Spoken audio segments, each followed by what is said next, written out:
தேவனை கனப்படுத்துகிறோம், தேவனை மரியாதை கொடுக்கிறோம் என்றால் என் பணம் அது இன்வால்வ் ஆயிருக்கணும். அந்த பணத்தை தேவனுக்கு கொடுக்கும்போது உங்க வாழ்க்கையை கொடுக்குறீங்கன்னு அர்த்தங்க. என்னோட உறவு இருக்கிறது, என்னோட திறமை இருக்கு, என் வாழ்க்கை இருக்கு, உயிர் இருக்குதுல, அது கொடுக்கும் பொழுது என் வாழ்க்கையே நான் தேவனுக்கு சரண்டர் பண்றேன்னு அர்த்தம். உங்க தாய் தகப்பன் எவ்வளவு வரை ஆனாலும் அவங்களுக்கு கொடுக்க வேண்டிய கனத்தையும் மரியாதையும் கட்டாயம் கொடுக்கணும். தேவனுடைய ஜனங்கள், தேவனுடைய காரியங்களுக்கு நீங்க எதை செய்கிறீங்களோ கர்த்தர் என்னோட பர்சனலா எனக்கு செஞ்ச மாதிரி எடுத்துக்கிறேன்.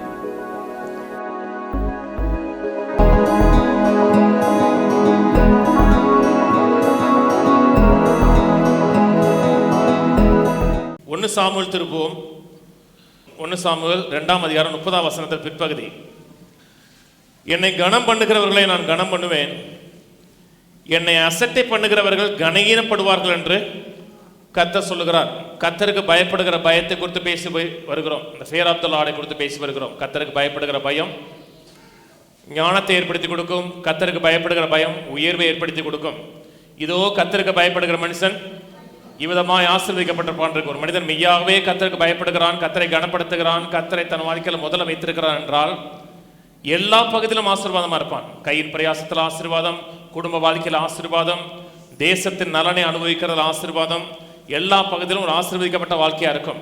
கர்த்தருக்கு பயப்படுறதுனா என்னன்னு பார்த்தோம். கர்த்தருக்கு பயப்படுன்னு சொல்லும் பொழுது கர்த்தரை கண்டு நடுங்கி கர்த்தர் நம்மை நிராகரித்து விடுவாரோ, புறக்கணித்து விடுவாரோ, கர்த்தரை வியாதி கொடுத்துருவாரோ, சரியான விதத்தில் கர்த்தரை ஆராதிக்கலன்னா கர்த்தர் நம்மை வருகில தள்ளி விடுவாரோ, அப்படிப்பட்ட பயத்தில் இல்லை. கர்த்தருக்கு பயப்பட்டு சொல்லும்போது ரெவரன்சியல் ஃபியர், கர்த்தருக்கு கொடுக்கக்கூடிய கனம் மரியாதை. இயேசுவானவர் குறித்து வேதம் சொல்லும் பொழுது கர்த்தருக்கு பயப்படுகிறது அவருக்கு சுகந்த வாசனையா இருந்துருச்சு.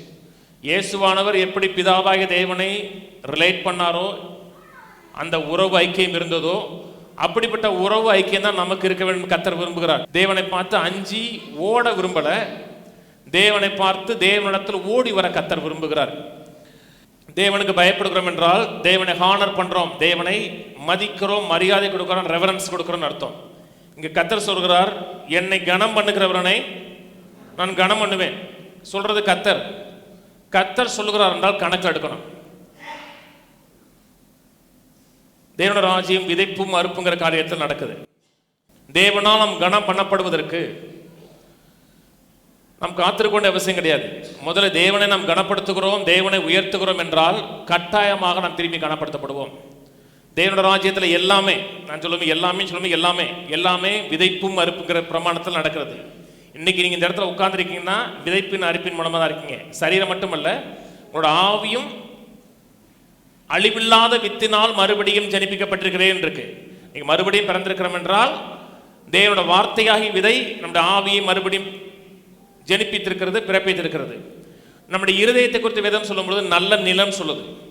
இந்த நல்ல நிலத்தில் விதைக்கப்படுகிற விதைகள் நம்முடைய வாழ்க்கையில மாற்றத்தை ஏற்படுத்தி கொடுக்கிறது. நானோ அல்லது வேற ஒரு பிரசங்கியாரோ ஒரு சத்தியத்தை கேட்கிறோம், அந்த சத்தியத்தை ஏற்றுக்கொள்கிற பொழுது அந்த சத்தியம் ஒரு நிலத்துல விழுந்த விதையை போல விழும் பொழுது நமக்குள்ள மாற்றத்தை ஏற்படுத்தி கொடுக்கிறது. பிரசங்க கேட்கறது மட்டுமல்ல, வீட்டில் உட்காந்து பைபிளை படிக்கிறோம், பைபிளை படிக்கும்போது ஏற்றுக்கொள்கிறோம், அதை அங்கீகரிக்கிறோம் என்றால் அது நமக்குள்ள மாற்றத்தை ஏற்படுத்தி கொடுக்கிறது. அதனால வாழ்க்கையில் மிக மிக முக்கியமான நேரம் தேவனோட வார்த்தையை கேட்கிற நேரம், வேதம் படிக்கிற நேரம். எந்த விதமான கவனம் சிதறாமல் கர்த்தருடைய வார்த்தைக்கு கவனம் செலுத்துகிறோம் என்றால் கர்த்தர் திரும்பி நம்மை கனப்படுத்துகிற தேவனாய் இருக்கிறார். என்னை கனப்படுத்துகிறவனை கனப்படுத்துவேன், என்னை அசட்டை பண்ணுகிறவனை, அசட்டை பண்ணுகிறவன் சொல்லும்போது டிஸ்வைஸ் பண்றது, அவரை அவமானப்படுத்துறது கிடையாது. யாருமே கர்த்தரை அவமானப்படுத்த மாட்டாங்க. எல்லாருமே நான் கர்த்தரை கனப்படுத்துறேன், கர்த்தர் தான் முக்கியம் வாயில சொல்லுவாங்க. அசட்டை பண்ணுகிறது என்றால் அற்பமா நினைக்கிறது. அவரையும் அவருடைய காரியங்களையும் யார் அற்பமாக நினைக்கிறார்களோ அவர்களை நான் கனகீனப்படுத்துவேனர். அவர் கொடுக்கிற கணம் அவங்க வாழ்க்கையின் பங்காக மாறாது. இது ஒரு பிரமாணம், விதைப்பு அறுப்புங்கிற ஒரு பிரமாணம். என்னை யார் கனப்படுத்தும்படியாக விதைக்கிறார்களோ, கனத்தை விதைத்தார்கள் என்றால் கனத்தை அறுப்பார்கள், கனவீனத்தை விதைத்தார்கள் என்றால் கனவீனத்தை அறுப்பார்கள். நாம் எதை விதைக்கிறோமோ அதை அறுப்போம். எனக்கு நண்பர்களே இல்லை, நட்பை விதைங்க. எனக்கு நல்ல நண்பர்களே இல்லை, நல்ல நண்பனா நீங்க இருங்க. எனக்கு உண்மையான நண்பர்களே இல்லை, உண்மையான நண்பனா நீங்க இருங்க. நீங்க எதை விதைக்கிறீர்களோ அதை நீங்க திரும்ப அறுப்பீங்க. மற்றவங்களுக்கு ஃபெய்த்ஃபுல்லா இல்லைன்னா நீங்க ஃபெய்த்ஃபுல்லா இல்லைன்னு அர்த்தம். நாம் எதை விதைக்கிறோமோ அதை தான் அறுப்போம். நட்புங்கிறது ஈஸியாக கிடைக்கும். போகிற இடத்துலாம் சிரிக்கிறோம், உண்மையாக இருக்கிறோம்னா எனக்கு நிறைய உண்மையான நண்பர்கள் இருக்காங்க. நிறையன்னா லாயல் ஃப்ரெண்ட்ஸ் இருக்காங்க. நான் அவங்களுக்கு லாயலாக தான் இருந்திருக்கேன். எதை விதைக்கிறோமோ அதை அறுப்போம். தேவனை கனப்படுத்துகிறோம். தேவனை கனப்படுத்துகிற வாழ்க்கையில் பிரதானமாக இருக்கிறது என்றால் தேவன் நிச்சயமாகவே திரும்பி நம்ம கனப்படுத்துவார். தேவன் போய் சொல்ல மனிதன் அல்ல, மனம் மாற மனுபுத்திரனுக்கு சொல்லியும் செய்யாதிருப்பாரா? சொன்னார் என்றால் கட்டாயம் நிறைவேற்றுவார். தேவனை அதிகமாக கனப்படுத்துகிறோம் என்றால் அதிகமாக கனப்படுத்தப்படுவோம். என்ன சொல்லுங்க, சிறுக விதைக்கிறவன் கனத்திலையும் பெருக விதைச்சிங்கன்னா பெருக கனத்தை அறுப்போம். தேவன் கனம் பண்ணுகிற விதம் பல விதம். தேவன் நம்மை கனப்படுத்தும் பொழுது நல்ல சுகத்தை கொடுத்து உங்களை கனப்படுத்தலாம், நல்ல ஆரோக்கியத்தை கொடுத்து கனப்படுத்தலாம், நல்ல ஒரு வேலையை கொடுத்து கனப்படுத்தலாம், அந்த வேலையில் ப்ரொமோஷனை கொடுத்து கனப்படுத்தலாம், நல்ல மனைவியை கொடுத்து கனப்படுத்தலாம், நல்ல கணவனை கொடுத்து கனப்படுத்தலாம், நல்ல குடும்பத்தை கொடுத்து கனப்படுத்தலாம். தேவன் கனப்படுத்துகிற மிக மிக முக்கியமான ஒரு காரியம் தன்னுடைய பிரசன்னத்தை கொடுத்து கனப்படுத்துவார். தன்னுடைய பிரசன்னத்தை மேனிஃபெஸ்ட் பண்ணுவார். சில குடும்பத்துக்கு போகிறோம், சில குடும்பத்தில் போய் ஜெபம் பண்ணுறோம், வீட்டில் ஜெபம் பண்ணுறோம்னா ஜெபம் ஃப்ளோ ஆகும், அப்படியே வார்த்தைகள் அப்படியே வரும். சில இடத்துல வார்த்தை வரவே வராது, தடுமாறணும் ஜெபம் பண்ணுறதுக்கு. ஏன்னா அந்த இடத்துல தேவனுடைய பிரசன்னம் மேனிஃபெஸ்ட் ஆகலைன்னு அர்த்தம். ஏன் ஆகலைன்னா அந்த வீட்டுக்குள்ளே பேசின வார்த்தைகள், சாப வார்த்தைகள், முரண்பாடான வார்த்தைகள், தீய வார்த்தைகள், நீங்கள் பேசுகிற எல்லா வார்த்தைகளும் வீட்டுக்குள்ளே தான் இருக்கும். தெரியுமா? ஏதோ ஒரு இடத்துல செய்தி வாசிக்கிறாங்க, செய்தியை ரேடியோ அலைகளாக மாற்றி நம்ம டிரான்ஸ்மிட்டரில் கொண்டு வராங்க. நம்ம பேசுகிறதெல்லாம் அந்த வீட்டுக்குள்ளே தான் கிடக்கும். நல்ல வார்த்தைகளை பேசுகிறோம், தேவனை கனப்படுத்தும்படியாக பேசுகிறோம், தேவனை உயர்த்தும்படியாக பேசுகிறோம் என்றால் தேவன் அந்த இடத்துல கனப்படுத்துவார், தன்னுடைய பிரசன்னத்தை மேனிஃபெஸ்ட் பண்ணுவார். கனப்படுத்துகிறதுனா விலையேறப்பட்டதாக பார்ப்பது, கனமுள்ள காரியமாக பார்ப்பது, மகிமையான காரியமாய் பார்ப்பது, அதான் கனப்படுத்துகிறதுன்னு அர்த்தம். டிஸ்பைஸ் பண்ணுகிறதுனா அற்பமாக நினைப்பது, தேவனையும் தேவனுடைய காரியங்களையும் அற்பமாக நினைக்கிறது. தேவனை கனப்படுத்தி பாருங்க, கர்த்தர் நிச்சயமாக கனப்படுத்துவாருங்க. தேவனை கனப்படுத்துகிறது எப்படின்னு போன வாரம் ஆரம்பித்தேன். ஐயாவே தேவனை கனப்படுத்தினா எப்படி, எந்த விதத்தில் கனப்படுத்துவது, அறிகிறது மட்டுமல்ல கனப்படுத்துவது என்பதை அறிந்து கொள்ளணும். தேவனை கனப்படுத்துகிற ஒரு காரியம், தேவனுடைய நாமத்தை வீணாக வணங்கக்கூடாது. தேவனாய கர்த்தருடைய நாமத்தை வீணாய் வணங்காதிருப்பான்னு சொல்லப்பட்டிருக்கு. சும்மா ஓ மை காட் அப்படி ஓயான்னு சொல்லக்கூடாது, ஜீசஸ் ஓயான்னு சொல்லக்கூடாது. அந்த வார்த்தை யூஸ் பண்ணிங்கன்னா ஒன்று அந்த நாமத்தை குறித்து ஒரு ஆள்கிட்ட பேசணும், இல்லாட்டா அந்த நாமத்தை குறித்து அவர்கிட்டே பேசணும். சொன்னது புரியுதுங்களா? வீணா வணங்கக்கூடாது. அது விளையாட்டு நாமம் இல்லை, மரியாதைக்குரிய நாமம், கனத்துக்குரிய நாமம். அது மட்டுமல்ல, நாம் எடுக்கிற ஒவ்வொரு முடிவிலையும் ஒவ்வொரு தீர்மானத்திலையும் கர்த்தர்ட்ட கன்சல்ட் பண்ணணும். அதான் தேவனை கனப்படுத்துகிறோன்னு அர்த்தம். நல்ல மனைவின்னா வீட்டுக்காரருக்கு தெரியாமல் எதுவுமே செய்யக்கூடாது. கர்த்தருடைய காரியங்கள் இல்லை, கர்த்தருடைய காரியங்கள் கர்த்தர் தான் முக்கியம். என் வீட்டுக்காரர் வேணான்னு சொல்கிறாரு, அந்த வீட்டுக்காரருக்கு முக்கியம் சொல்கிறாரு, அதை கர்த்தர் தான். தேவனுடைய காரியங்கிற வேற. சாதாரண காரியம் என்றால் கட்டாயம் நீங்கள் செய்கிற அத்தனை உங்கள் வீட்டுக்காரர் தெரியும், ஏனென்றால் அவர் உங்களுக்கு தலை. நான் சொன்னது புரியுதுங்களா?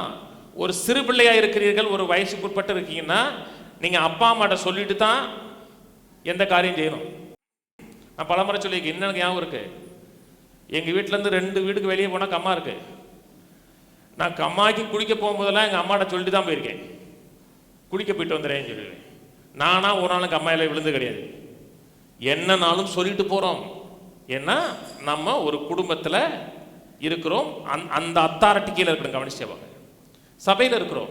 சபையில் முக்கியமான தீர்மானம் எடுக்கும்போது, நீங்கள் முக்கியமான ஒரு வாழ்க்கையில் தீர்மானம் எடுக்கிறீங்கன்னா உங்கள் பாஸ்டர்ட்ட சொல்லி எடுப்பது நல்லது.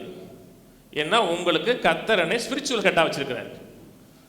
ஃப்ரிட்ஜ் வாங்கவா, மிக்சி வாங்கவா, கார் வாங்கவா, நீங்கள் என்னன்னா வாங்க, அதுக்கான கூப்பிடவே கூடாங்க. வாழ்க்கையில் தரமான தீர்மானங்கள் எடுக்கும் பொழுது ஸ்பிரிச்சுவல் ஹெட்டுட்டு கேளுங்க. அதே மாதிரி நமக்கு தலையில்லாத முண்டம் கிடையாது. நமக்கு மேலே ஒரு ஹெட் இருக்கிறார், கிறிஸ்து இருக்கிறார். நம்ம எந்த தீர்மானம் எடுத்தாலும் கர்த்தர்ட்ட கன்சல்ட் பண்ணி தான் எடுக்கணும். அப்படி எடுக்கிறீர்கள் என்றால் தேவனை கனப்படுத்துகிறீர்கள் அர்த்தம், தேவனுக்கு ரெஸ்பெக்ட் பண்ணுறீங்கன்னு அர்த்தம். உங்கள் பிள்ளை எடுக்கிற தீர்மானம்னா உங்கள்கிட்ட எதுவுமே கேட்காது, அதுவா இடும், அதுவா போகும்னா உங்களுக்கு கஷ்டமா இருக்காது? நான் ஒரு ஆளுங்க இருக்கிறேன்னு உங்களுக்கு கொஞ்சம் கூட நினைப்பில்லையாடான்னு கேட்கணும் இல்லையா? அதே மாதிரிதான் நமக்குள்ளே இருக்கிறார், நமக்கு தலையா இருக்கிறார் என்றால் எடுக்கிற ஒவ்வொரு தீர்மானமும் கர்த்தர்கிட்ட கன்சல்ட் பண்ணி தான் கேட்டீங்கன்னா கர்த்தரை கனப்படுத்துகிறேன்னு அர்த்தம். அப்படி கனப்படுத்துகிறவர்களே கர்த்தர் திரும்பி ஹானர் பண்ணுவார். இருக்கிற நிலையிலிருந்து அடுத்த நிலைக்கு தூக்கி வைப்பார். அதான் கர்த்தருடைய பிரமாணங்க, கர்த்தருடைய நோக்கங்க. அதுக்கான பிரின்சிபல் நான் சொன்னேன் போன வாரம். தேவனை பார்க்கிற விதம், ஒருத்தரை பார்க்கிற விதத்துல தான் அவர் கொடுக்கிற மரியாதை மாற ஆரம்பிக்கும். இயேசு தன் பிறந்த ஊர்ல போறார். பிறந்த ஊருக்கு போகும்பொழுது அவரை குறித்து பேசின வார்த்தைகள் மட்டமான வார்த்தைகள். இவன் தச்சன் அல்லவா, இவனுடைய அப்பா யோசேப்பு இல்லவா, அவன் இல்லவா, இவன் இல்லவா, இவனுக்கு இவ்வளவு பெரிய ஞானம் எப்படி வந்தது என்று அவரை மட்டமா பேசுறாங்க. அவர் கொடுத்த மதிப்பு பெரிய மதிப்பு இல்லை. அவர் தன்னை எண்ண வேண்டியதற்கு மிஞ்சி எண்ணல. அவர் தேவன் அவர் எப்படி எண்ணினாரோ அந்த விதத்தான் எண்ணார். தேவனுக்கு கணத்தை கொடுத்து வந்தார். ஆனால் இவருக்கு அவர்கள் கொடுத்த ரெஸ்பெக்ட் மட்டமா இருந்துச்சு. விளைவு அந்த இடத்துல அவர் அந்த மக்களை கனப்படுத்த முடியாமல் போயிட்டு இருக்கு. அவரால் அற்புதங்கள் செய்ய முடியல. ஏன் முடியலன்னா ஹானர் பண்ணல. பார்க்கிற விதம் மாறும் பொழுதாங்க மதிப்பு மாறும். நூற்றுக்கு அதிபதி வர்றான், என் வேலைக்காரன் வியாதியா இருக்கிறான், ஆண்டவர் சொல்ற வர்றேங்க. ஐயா நீங்க இதுக்கு வீட்டுக்கு வந்துக்கிட்டு ஒரு வார்த்தை சொல்லுங்க. நீ சொன்ன நிமிடத்துல வேலைக்காரன் சொத்தமா ஆண்டவர் அப்படியே பிரமிச்சு நின்றார். இப்படிப்பட்ட விசுவாசத்தை நான் எங்கேயும் பார்க்கலண்டார். கனமும் விசுவாசம் இணைந்து போகக்கூடிய காரியம். தேவனை எந்த அளவுக்கு கனப்படுத்துகிறோமோ அந்த அளவுக்கு விசுவாசம் ஆபரேட் ஆகும். ஆண்டவர் ஆச்சரியப்படுகிறாங்க. அந்த நிமிடமே வேலைக்காரன் சொஸ்தமாகறாங்க. கனப்படுத்தினாரா? பார்க்கிற விதம், தேவனை எப்படி பார்க்கிறோமோ அந்த விதத்தை திரும்பி கனப்படுத்துவோம். இன்னைக்கு இருக்கிற உலகம் கனப்படுத்துகிறதா என்ன, எந்த கடையில் விற்கணும்னு கேட்குற உலகம். யாரோ மட்டும் பேசுறாங்கன்னா, பேசிட்டு இருக்காங்க அப்படின்னா செல்போனை பார்த்தீங்கன்னா செல்போனை ஆஃப் பண்ணணும். ஆஃப் பண்ணா பாஸ் பண்ணணும். செல்போன் ஓடிக்கிட்டே இருக்கு, அவர்கிட்ட கேட்குறீங்கன்னா இவர் பேசுகிறத நீங்க அற்பமா நினைக்கிறீங்கன்னு அர்த்தம். அசட்டை பண்ணுகிறீங்கன்னு அர்த்தம். கரெக்ட், அசட்டை பண்ணுகிறீங்கன்னு அர்த்தம். நீங்க ஒரே நேரத்தில் ரெண்டு காரியத்தை கவனம் செலுத்த முடியாது. நான் சொன்னது புரியுதுங்களா? பிரசங்கம் ஓடுது, பிரசங்கம் ஓடுற நேரத்திலேயே நீங்க வாட்ஸ்அப்ல டெக்ஸ்ட் பண்ணிட்டு இருக்க முடியாது. அங்கே பிரசங்கம் ஓடிக்கிட்டு இருக்கோம், நீங்க ஃபேஸ்புக்கில் பார்க்க முடியாது. ஒரே நேரத்தில் ரெண்டு காரியத்தை கவனம் செலுத்த முடியாது. எது உங்களுக்கு பெருசா தெரிகிறதோ அதுக்கு கனத்தை கொடுப்போம், எது அற்பமா தெரிகிறதோ அதை நம்ம அசட்டை பண்ணுவோம். நான் சொன்னது புரியுதுங்களா? அப்பா அம்மா ஏதாவது பேசிட்டு இருப்பாங்க, பிள்ளைகள் வந்து சொல்லுங்க செல்ல நோண்டுதுன்னா உங்களை பிள்ளைகள் மதிக்கவில்லை என்று அர்த்தம். புரியுதா? இது வரைக்கும் அறியாம செஞ்சுட்டேன், மனம் திரும்பிருங்க.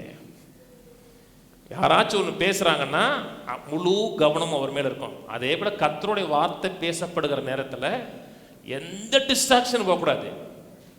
உங்களுக்கு நீங்க உட்காந்துருக்கீங்க, முதல் வரிசையில் ஒரு சூப்பரான அழகான கியூட்டான ஒரு பேபி இருக்கு, பேபியை பார்க்க கூடாது. வார்த்தை, நீ எதை மதிக்கிறீர்களோ அதற்கு ஹானர் பண்ணுவீர்கள். ஒரே நேரத்தில் ரெண்டு காரியத்துக்கு ஹானர் பண்ண முடியாது, மதிப்பு கொடுக்க முடியாது. தேவனுடைய வார்த்தை தான் பெருசு, தேவன் தான் பெருசு நினைச்சோம்னா தேவனுடைய வார்த்தைக்கு கவனம் சிதறாத ஒரு கணத்தை கொடுப்போம், மரியாதை கொடுப்போம், அட்டென்ஷன் கொடுப்போம். என்னத்தை பத்தி நான் பலமுறை சொல்லியிருக்கேன். 16 வயசுல பெட்ரிடனா இருக்கார், படுத்த படிக்க இருக்கிறார். ரத்தத்தில் வியாதி, இன்க்யூரபிள் பிளட் டிசீஸ், இருதய வியாதி, அதுவும் இன்க்யூரபிள். அவர் எப்போதாவது நினைவு வருகிறாங்க. ஏன்னா படுத்து படிக்க எப்பவுமே எப்பாவது நினைவு வரும். நினைவு வருகிற நேரத்திலாம் பைபிள் எடுத்து படிப்பாங்க. டாக்டர் வரும்போதெல்லாம் அந்த பையன் பைபிள் கைமுள் தான் இருந்திருக்காரு. பைபிள் கைமா இருக்கும்போது டாக்டர் சொல்லியிருக்காரு, ஓயாமல் பைபிளை படிக்காதப்பா, புத்தி பதிலச்சிரும், கொஞ்சம் காமிக்ஸ் படி. அன்னைக்கு காமிக்ஸ் தான் இருந்துச்சு, செல்ஃபோன் கிடையாது, கேமு கிடையாது. கொஞ்சம் காமிக்ஸ் படி, வேற ஏதாச்சும் நாவல் படி, எனக்கு நேரம் இல்லைன்னு இருக்காரு. அப்படியே படிச்சு வரும்பொழுது தான் மார்க் 11, 23, 24 ஒரு கத்தரை நின்று பேசினார். இன்னைக்கு இருக்க பிள்ளைங்க போடுங்க, ஒரு கேம் நடந்துகிட்டே இருக்குங்க. அந்த மனுஷன் கவனம் சிதறாமல் அன்டிவைடட் அட்டென்ஷன் கர்த்தருடைய வார்த்தை கொடுத்தாருங்க. பல சந்ததிக்கு இன்னும் அந்த மனுஷன் ஆசீர்வாதமா இருக்கிறார். செத்து போறலாம் போயிட்டாரு. ஏனென்றால் கர்த்தருடைய வார்த்தைக்கு கவனம் சிதறாத ஒரு மதிப்பை கொடுத்தாரு. நீங்க எதை பெருசாக மதிக்கிறீர்களோ அதுக்கு நீங்க கவனம் செலுத்துவீர்கள். இயேசுடைய பேச்சுக்கு எனக்கு யாருமே மதிப்பு கொடுக்கல. ஏன் மதிப்பு கொடுக்கல? அவரை பார்த்த விதம் மட்டமா இருந்துச்சு. நான் சொன்னது புரியுதுங்களா? ஒரே ஒரு வாழ்க்கை வாழ்றோங்க. அந்த வாழ்க்கை தேவனுக்காக வாழணுங்க. தேவனை மகிமைப்படுத்த முடியாது வாழணுங்க. தேவன் சொல்லணும்னா முழு கவனம் செலுத்தணும். சில நேரத்தில் எனக்கு ஏதாவது கவுன்சிலிங் வரும். கவுன்சிலிங்னா ஃபோனில் வரும். ஃபோனில் வந்துச்சுன்னா என் ரூம்குள்ளே யாரையும் விட மாட்டேன். க்ளோஸ் பண்ணிடுவேன். யாருமே உள்ளே வரக்கூடாது. உள்ளே வரக்கூடாதுன்னா அவங்க அப்படி போய் நோண்டும் போது என் கவனம் செதறும். அவங்க என்ன பேசுறாங்கனாலும் கேட்க முடியாது. நான் சொன்னது புரியுதுங்களா? அவங்க வந்து நேரில் இல்லை, இங்கே தான் இருக்காங்க. அப்போ தான் அவங்கள நான் ஆனர் பண்ணுறேன்னு அர்த்தம். அன்டிவைடட் அட்டென்ஷன் இருக்கணுங்க பேசும் பொழுது. அதே மாதிரி தான் கர்த்தருடைய வார்த்தைக்கு நம்ம செலுத்தக்கூடிய கனம் மேன்மையாக இருக்கணும். அவர் எப்படி பார்க்கிறோமோ அந்த விதத்தில் செவி கொடுப்போம். அப்புறம் அவரை பற்றி பேசும் பொழுதும் அவருடைய ஜனங்களை பற்றி பேசும் பொழுதும் நாம் வார்த்தைகளை தேர்ந்தெடுத்து பேசுவோம். போன வாரம் இதெல்லாம் காமிச்சோம். பார்த்தோமா? வாசிப்போம். தீமோத்தேயு திருப்போம். 2 தீமோத்தேயு 2:20-21.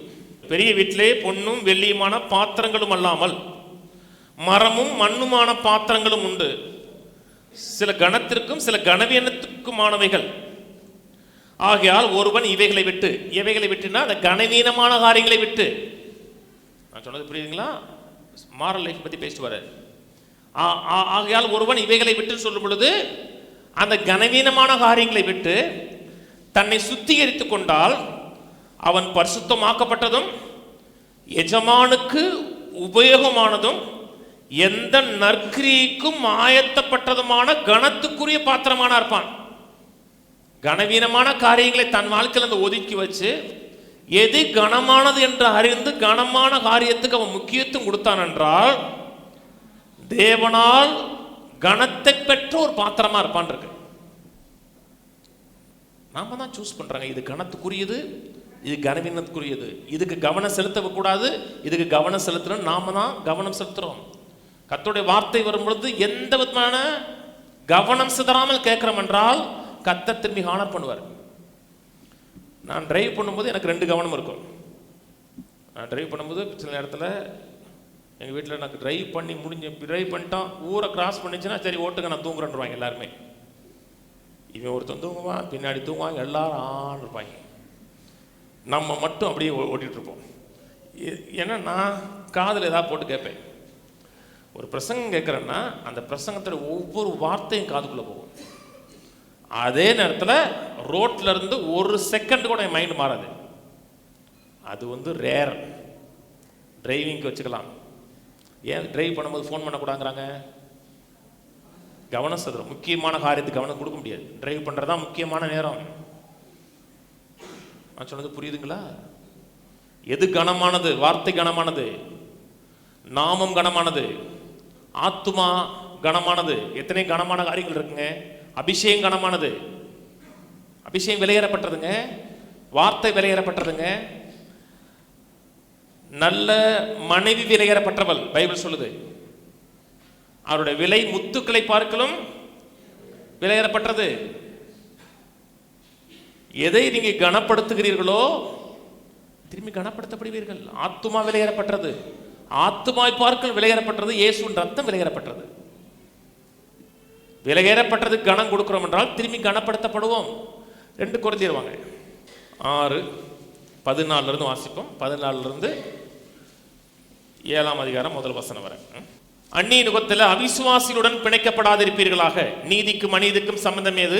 ஒளிக்கும் இருளுக்கும் ஐக்கியம் ஏது? கிறிஸ்துவுக்கும் பேலியாளுக்கும் இசைவேது? அவிசுவாசிகளுடனே விசுவாசிக்கு பங்கு ஏது? தேவனுடைய ஆலயத்துக்கும் விக்கிரகங்களுக்கும் சம்பந்தம் ஏது? நான் அவர்களுக்குள்ளே வாசம் பண்ணி அவர்களுக்குள்ளே உலாவி அவர்கள் தேவனாய் இருப்பேன், அவர்கள் என் ஜனமாய் இருப்பார்கள் என்று தேவன் சொன்னபடி நீங்கள் ஜீவனுள்ள தேவனுடைய ஆலயமாய் இருக்கிறீர்களே. ஆனபடினால் நீங்கள் அவர்கள் நடுவிலிருந்து புறப்பட்டு பிரிந்து போய் அசுத்தமானதை தொடாதிருங்கள் என்று கர்த்தர் சொல்லுகிறார். அப்பொழுது நான் உங்களை ஏற்றுக்கொண்டு உங்களுக்கு பிதாவாய் இருப்பேன், நீங்கள் எனக்கு குமாரரும் குமாரத்திகளாய் இருப்பீர்கள் என்று சர்வ வல்லமையுள்ள கர்த்தர் சொல்லுகிறார். இப்படிப்பட்ட வாக்கு தத்தங்கள் நமக்கு உண்டாயிருக்கிறபடினால், எப்படிப்பட்ட வாக்கு தத்தம்?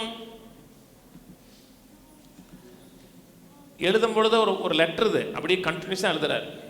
எப்படிப்பட்ட வாக்கு தத்தம் என்றால், நம்மை கிறிஸ்துன்னு பேசுறார், நம்ம தேவனோட ஆலயம் பேசுறார், அவர் நம்முடைய பிதாங்கிறாரு, நாம் அவருடைய ஜனங்கள்ங்கிறாரு. இப்படிப்பட்ட வாக்கு தத்தம் நமக்கு உண்டாயிருக்கிறபடினால், பிரியமானவர்களே, மாம்சத்திலும் ஆவியிலும் உண்டான எல்லா அசூசியும் நீங்க நம்மை சுத்திகரித்துக்கொண்டு செப்பரேட் பண்ணிக்கொண்டு பரிசுத்தம் ஆகுதலை தேவ பயத்தோட பூர்ணப்படுத்திக்கொள்ள வல்ல. கவனிங்க, மாம்சத்திலும் ஆவியிலும் உண்டான எல்லா அசூசியும்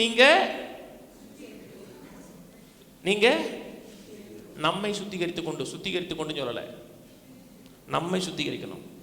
சுத்திகரிப்பு கூட்டத்தில் போய் சுத்திகரிக்க கிடையாது. உங்களை ஜெபம் பண்ணி போ சாத்தானே அப்படின்னு வாயில எண்ணெயை ஊற்றி வாந்தி எடுக்க வைக்க கிடையாது. வாயில் ஒரு 1/2 லிட்டர் எண்ணெயை ஊற்றுறோம்னா வாந்தி வந்துடும்.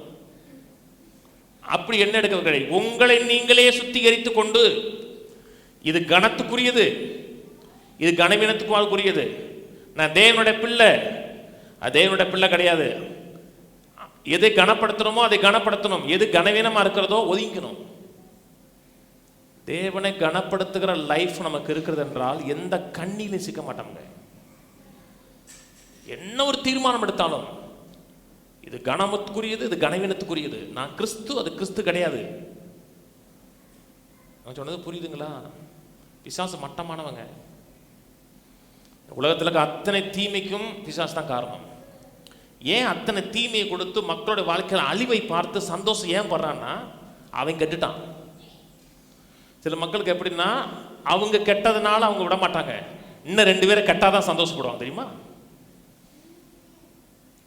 அப்படிலாம் பார்த்தது இல்லையா? அவன் ஃபெயில் ஆயிட்டாங்கிறதுல அவனுக்கு வருத்தம் இல்லை, கூட 2 பேர் ஃபெயில் ஆயிட்டாங்க, அப்பதான் அவனுக்கு சந்தோஷமா இருக்கும். பிசாசு அப்படிப்பட்ட மட்டமான ஒரு புத்தி உள்ளவன். வாசிப்போம், நல்லா கவனிங்க. இது என்னுடைய மெயின் சப்ஜெக்ட் கிடையாது, இன்னொன்று தான் கொண்டு போறேன். எசேக்கியேல் 28, எசேக்கியேல் 28ல் பிசாசு குறித்து வேதம் பேசுது. 28:11 வாசிங்க. எசேக்கியேல் 28:11. பின்னும் கர்த்தருடைய வார்த்தை எனக்கு உண்டாகி, அவர் மனுபுத்திரனே, நீ தீரு ராஜாவை குறித்து புலம்பி அவனை நோக்கி, ஆண்டவராய் கர்த்தர் உரைக்கிறது என்னவென்றால், நீ விசித்திரமாய் செய்யப்பட்ட முத்திரை மோதிரம், நீ ஞானத்தால் நிறைந்தவன், பூர்ண அழகுள்ளவன். எடுத்த உடனே 2வது வசனத்துல தீரு ராஜாவை குறித்து பேசுறார். 2வது வசனத்துல நீ மனுஷனே இல்லாமல் தேவன் அல்ல, மனுபுத்திரனே. 2வது வசனம், மனுபுத்திரனே தீருவின் அதிபதியை நோக்கி. 2வது வசனம் பேசும்போது தீரு ராஜாட்ட பேசுறார். இந்த 12வது வசனம் தீரு ராஜாவை குறித்தும் சொல்லும் பொழுது தீரு ராஜாவை பத்தி பேசல, தீரு ராஜாவுக்கு பின்னாடி இருக்கிற ஒரு ஸ்பிரிட்டை பத்தி பேசுறார், ஒரு ஆவியை குறித்து பேசுறார்.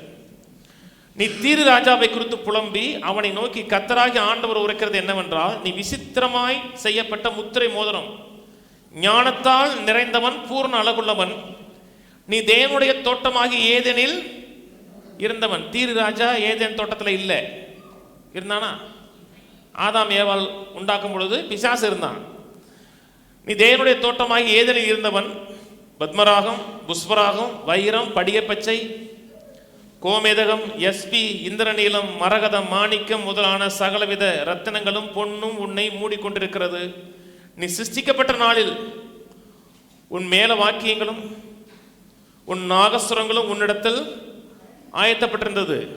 நீ காப்பாற்றுவதற்கு அபிஷேகம் எனப்பட்ட கேரும், தேவனுடைய பரிசுத்த பர்வதத்தில் உன்னை வைத்தேன், அக்கினிமயமான கற்களின் நடுவே உலாவினா. நீ சிருஷ்டிக்கப்பட்ட நாள் துவங்கி அநியாயம் கண்டுபிடிக்கப்பட்டது மட்டும் உன் வழிகளில் குறைவற்றிருந்தாய். பாவம் செய்யறதுக்கு முன்னாடி பெர்ஃபெக்டா இருந்தான். ஏன்னா கர்த்தர் பிசாசை படைச்சான்னு பைபிள் சொல்லுது. மேல நீ சிருஷ்டிக்கப்பட்ட நாள்ங்கிறார் இல்லையா? அப்படியே 2 வசனம் பின்னாடி போயிருக்கேன். 17 வசனம், உன் அழகினால் உன் இருதயம் மேட்டுமையாயிற்று, உன் மினுக்கினால் உன் ஞானத்தை கெடுத்தாய். கரெக்ட் பண்ணா, ஞானத்தை கெடுத்தாய். உன்னை தரையில தள்ளி போடுவேன், ராஜாக்கள் உன்னை பார்க்கும்படி உன்னை அவர்களுக்கு முன்பாக வேடிக்கை ஆக்குவேன். உன் அக்கிரமங்களின் ஏராளத்தினால், உன் வியாபாரத்தின் அநீதித்தினால் உன் பரிசுத்த ஸ்தலத்தை பரிசுத்த குலைச்சனாக்கினாய். ஆகையால் உன்னை பட்சிப்பதாகிய ஒரு அக்கினியை உன் நடுவிலிருந்து புறப்பட பண்ணி உன்னை பார்க்கிற எல்லாருடைய கண்களுக்கு முன்பாக உன்னை பூமியின் மேல் சாம்பலாக்குவேன். பிசாசை பத்தி பேசுறாரு. பிசாசு தன்னை கெடுத்தான். உலகத்துல வியாதி, பலவீனம், மரணம், வாலிப வயதுல பிள்ளைகள் நீங்க தாறுமாற நடந்து கொள்றது, இத்தனைக்கும் காரணம் யாருன்னா பின்னாடி இருக்க பிசாசு. ஒழுக்கமற்ற வாழ்க்கை. இது சிட்டியில மட்டும் இல்லை, கிராமத்தில் இருக்கு. சிட்டியில தான் பிள்ளைகள் கெட்டு போச்சு, கிராமத்திலாம் பிள்ளைகள் அப்படி எஃபெக்ட் அப்படிலாம் ஒன்றும் கிடையாது. எல்லா இடத்துலையும் அப்படித்தான் இருக்கு. சமீபத்தில் ஒரு கிராமத்தில் ஒரு பையன் சொல்றான், சிட்டி கூட பரவாயில்ல மாதிரி இருக்கு. ஏன் அப்படி நடக்குது என்றால் அவர்கள் அப்படி வாழன்னு விரும்பல. பிசாசு இன்னோசென்ட் மக்களை கெடுத்து நாசமாக்கி அவர்களுக்கு கெடுக்கப்பட்ட பொழுது அதை குறித்து சந்தோஷப்படுறான். சிறு வயசுல பிள்ளைகள் தம் அடிக்குதுங்க, தண்ணி அடிக்குதுங்க. போன ஞாயிற்றுக்கிழமை நான் இது வரைக்கும் அந்த தீவிர அன்னைக்கு வெளியே போனது கிடையாதுங்க. போன ஞாயிற்றுக்கிழமை என்ன Sunday church carol service practice நடக்கிறதுனால 100 டார் எடுத்துட்டு போனேன். எல்லா இடத்துலையும் வாலிப பசங்க குடிச்சிட்டு இருக்காங்க. குடிக்காதவங்க 10% தான் இருப்பாங்க இருக்கு. எல்லா இடத்துலும் குடி. தன்னை அழிக்கிறான். ஏன் அழிக்கிறான்? பிசாசு தான் கெட்டான், மற்றவர்களை கெடுக்கணும்னு நினைக்கிறான்.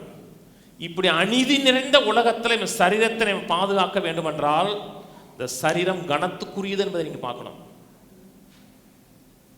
சரீரம் கனவீனமானது கிடையாதுங்க. சரீரம் கனத்துக்குரியது. தேவன் தங்கக்கூடிய ஆலயம் இது.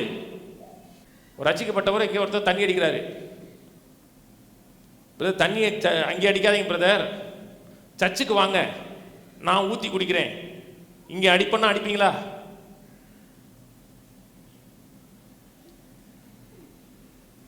இங்கே உட்காந்து உள்ள உட்காந்து நடுகாலில் ஒரு வேலையை உங்களை கொடுத்துட்டு போயிருக்கேன், வேலை நடந்துகிட்டு இருக்கு, இந்த இடத்துல உட்காந்து தம்மா போடுவீங்க?